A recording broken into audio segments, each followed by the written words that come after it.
आज मंगलवार और এখন বাজে সকাল 8:30 8:30 থেকে আজকে আমার ব্লগটা স্টার্ট করছি। গুড মর্নিং বন্ধুরা, তোমরা সবাই কেমন আছো? আশা করছি অনেক ভালো আছো আর আমরাও অনেক ভালো আছি। সকালবেলা এই জঙ্গলের দিকে আসলাম কটা পাতা নিতে। জঙ্গল তো এখানে ছিল না, ফুল গাছ ছিল, কিন্তু এখন অনেক ঘাস গাছ হয়ে গেছে। এই কদিন আগে পরিষ্কার করলাম, এই বর্ষার মানে দুদিনে যে বৃষ্টি হলো, এই বৃষ্টিতে এত গাছ হয়ে গেছে। দেখো পুরো চারিপাশটা জঙ্গলে জঙ্গল হয়ে গেছে। আবার পরিষ্কার করতে হবে, দুদিন পরে দেখি আবার সময় পেলে পরিষ্কার করব। তো এখান থেকে অনেক ফুল গাছ লাগিয়েছিলাম, টাইম ফুল গাছ, তারপরে নয়নতারা ফুল গাছ, আর এখানে একটা ওই সাদা ফুল গাছও রয়েছে। তো এখানে তার চারপাশে দেখো কত জঙ্গল ঘাস রয়েছে, এছাড়া অন্যান্য গাছও হয়ে গেছে। আর এখানে একটা বেশ উপকারী পাতা গাছও হয়েছে। যেই গাছটার থেকে পাতাগুলো ছিলাম, এই গাছটার নাম হচ্ছে কেশর রানী। আমরা ছোট থেকে কেশর রানী বলেই এই গাছটাকে চিনে এসেছি। তো এই গাছের পাতা খুবই উপকারী, আর সঙ্গে নিয়ে নিয়েছি নিম পাতা। তো এই পাতাগুলো কেন আমি সকালে ছিলাম, এই পাতা দিয়ে কী করব চলো তোমাদেরকে বলি। তো এখন দেখো আমি বাসন মাজতে চলে এসেছি। বাসন মাজতে মাজতে তোমাদেরকে বলি ওই পাতা দিয়ে আমি কী করব। ওই পাতাগুলো দেব মিঠির মাথায়। মিঠির মাথায় দেয়া হবে, কারণ মিঠির কদিন আগে গরমে এত র্যাশ বেরিয়েছিল মাথায়, যেই কারণে ওর চুলগুলো আমাকে কাটতে হলো। ওর চুলগুলো কাটতে আমার খুবই কষ্ট হচ্ছিল, কিন্তু কিছু করার ছিল না। 3-4টে ডাক্তার দেখিয়েছিলাম, তাও কিছুতেই কমছিল না। তাই আমাকে গরমে ওর চুলগুলো টাক করে দিতে হয়েছিল। তো টাক করানোর পরে এখন দেখছি মাথার চারিপাশটায় কেমন কেমন একটা তেল তেলে ভাব, মানে পুরো চুল উঠে গিয়ে কেমন একটা হয়ে রয়েছে। তো ওটা না দেখানো পর্যন্ত বোঝাতে পারবো না। মাথায় আমি এই পাতার রসগুলো দেব।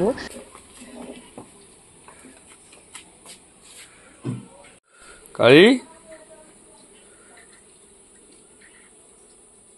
সেই ঘুম দিচ্ছিস তো? বাসনগুলো মাজা হয়ে গেছে। বাসন রাখতে এসে কালি তো রাস্তা থেকে উঠছিল না, যেই ডাক দিলাম ঘুমোচ্ছিল, অমনি আচমকা উঠে গেল লাফ দিয়ে। তো এখন আমি এসেছি দেখো রান্না করতে। এখন সকালবেলা করব পেঁপে আলুর তরকারি মিঠির জন্য। আর এক তরকারি ভাত করে দিয়ে আজকে বাজারে যেতে হবে। তো বাজার থেকে আসার সময় চিকেনটাকে নিয়ে আসবো, আরও কিছু কাজ রয়েছে। আর দেখো আমি আচমকা তেলে ছুঁড়ে মেরেছি আর পুরো তেলগুলো ছিটকে গেল। পেঁপে সিদ্ধ, পেঁপের তরকারি আমার ভীষণ ভীষণ পছন্দ, আর মিঠিরও খুব পছন্দ, কিন্তু ওর বাবার একটুও পছন্দ না। তো এখন এক তরকারি ভাত করে ধুয়ে যাচ্ছি, আর আসার সময় দেখি চিকেন নিয়ে আসবো। পেঁপের তরকারিতে মশলা খুব একটা পছন্দ করি না, প্লেন লঙ্কা ছিঁড়ে তরকারিটাই আমার ভালো লাগে। আর নামানোর আগে সামান্য একটু চিনি দিয়ে দেবো, 5 ফোড়ন সম্বার দিই। তো আমি এভাবেই পেঁপের তরকারিটা করি, আমার তো ভীষণ ভীষণ ভালো লাগে। তরকারি হতে হতে মেয়েটিকে রেডি করিয়ে খাইয়ে দাইয়ে বেরিয়ে পড়বো। রেডি হয়ে বেরিয়ে গেলাম। আমি যাব পার্লারের কাছে, আর মিঠির বাবা যাবে ওই বাড়িতে মার সাথে দেখা করতে। পিসি পুরী থেকে এসছে, প্রসাদ নিয়ে আসবে। আর বাজারে কিছু কাজ আছে, সেগুলো পরে মেটাবো। আগে আমি গিয়ে পার্লারের কাজটা সেরে আসবো। কাজটা করে আসি, তারপরে বাজারেও কিছু কাজ আছে। আর মিঠির বাবা ওই বাড়িতে যাবে। পিসি পুরী থেকে মিঠির জন্য 2টো ড্রেস নিয়ে এসছে, সেই ড্রেসগুলোই আনতে যাবে, আর আমি ততক্ষণে কাজটা সেরে নেব। তো চলো যাওয়া যাক। রাস্তায় বেরিয়ে দেখি আমার একটা কানের পড়ে গেছে, আর একটা কানের রয়েছে, এটা খুলতে পারছি না। কি অবস্থা বলো তো, কি রোদ্দুর আর এত ঠান্ডা লেগে রয়েছে, মানে কি বলবো। আমি যে কীভাবে পুরোটা করবো আজকে কি জানো, মাথা নিচুই করতে পারছি না, মাথা প্রচন্ড যন্ত্রণা হচ্ছে।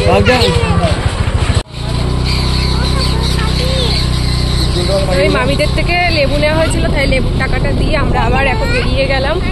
এত রোদ্দুর, মানে কি বলবো, এই রোদ্দুরে মানে মাথা আরো বেশি যন্ত্রণা হচ্ছে, ঠান্ডা গরম লেগে গেছে।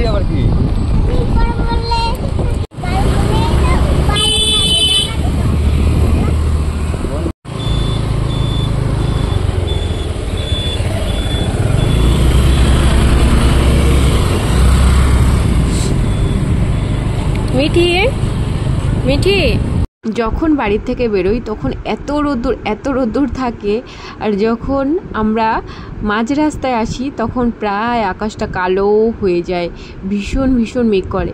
তো ও বললো আগে চলো চিকেনটা নিয়ে আসি, তারপরে তোমাকে ছেড়ে দিয়ে আসছি। তো এখন যাচ্ছি চিকেন আনতে। আর দেখো রাস্তাটার কি অবস্থা, আজকে তো কম। হ্যাঁ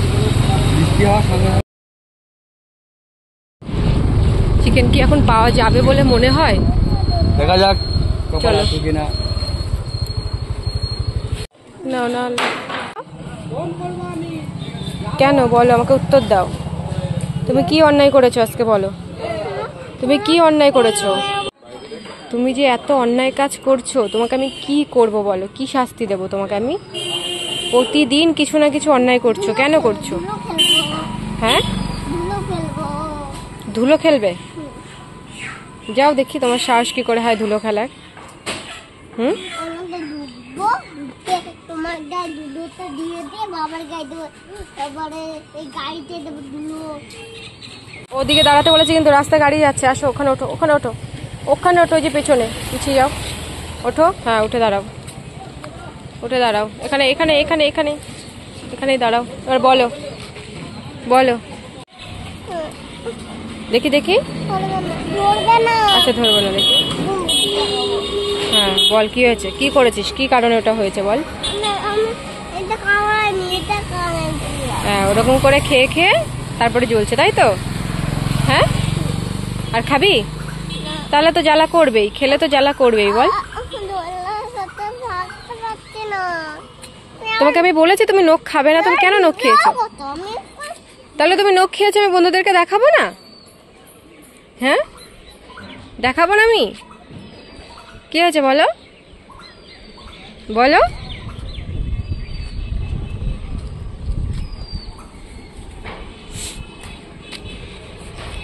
চিকেন নেওয়া হয়ে গেছে, হয়ে গেছে চিকেন না।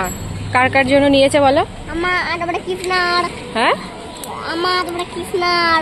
তোমার আর কৃষ্ণার জন্য দুটো প্যাকেট, ওই জন্য দুটো নিয়েছে। হ্যাঁ বলো পাপাকে আসতে তাড়াতাড়ি করে।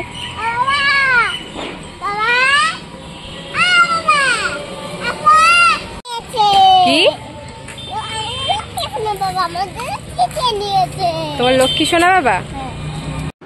যখন বাড়ি থেকে বেরোই তখন এত রোদ্দুর আর কি গরম। আর দেখো যখন মাঝপথে থাকি আমরা, এত মেঘ করে, আর মেঘ করার সঙ্গে সঙ্গে বৃষ্টি নেমে যাবে, এক্ষুনি বৃষ্টি নামলো বলে। এর আগের দিনও ভিজেছি, আজকেও যদি ভিজি, আমি ভিজি কিন্তু মেয়েটা যদি ভেজে তাহলে ওর ঠান্ডা লেগে যাবে, জানি না পৌঁছাতে পারবো কি না। তো এখন যাচ্ছি বাড়ির দিকে। আমি তো বাড়িতে যাব না, মিঠি আর মিঠি বাবা যাবে, আর আমি আমার কাজে চলে যাব। একই রাস্তায় কাজটা রয়েছে। হ্যাঁ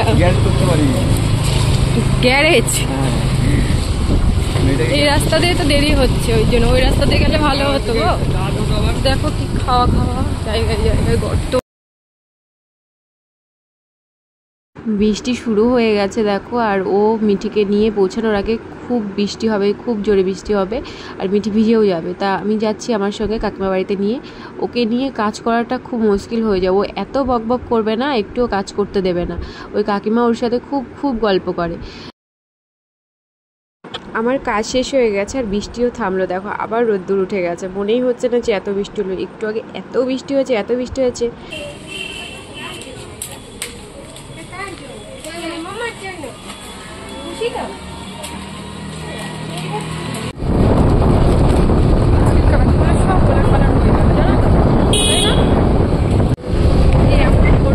বেরোলে পরে তখন হচ্ছে যত মানে কাজের 12টা বেজে যায় দুপুরবেলা, তাই না?